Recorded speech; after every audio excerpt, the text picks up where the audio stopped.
Hey guys, welcome to Tutorial Guru. Today I'll be showing you how to log into your Canvas account online on your computer. And now let's dive right in. Now to log into your Canvas account online on your computer, first open up your preferred browser.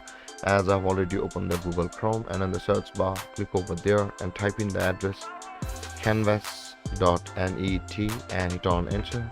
And after that you'll be redirected to the home page of Canvas. So let's wait for it, guys.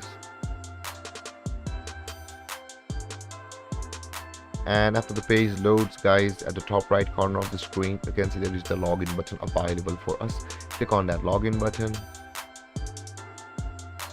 and this kind of login panel will be available for you. Now in order to log into your Canvas account from over here, enter your email address over here, guys, with which you have signed up for a Canvas account on your registration process, and after that enter your password over here, guys.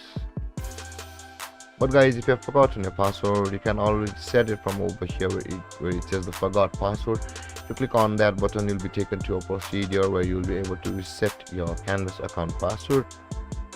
And with that being said, guys, after entering your email address and your password, simply click on the login button available over here, and then you'll be logged into your Canvas account online on your computer. And then guys, this is how you log into your Canvas account. And if you have any confusions or questions regarding the topic, feel free to comment in the comment section below, and don't forget to like, subscribe and hit that bell icon for more videos. Thank you for watching, guys. Peace.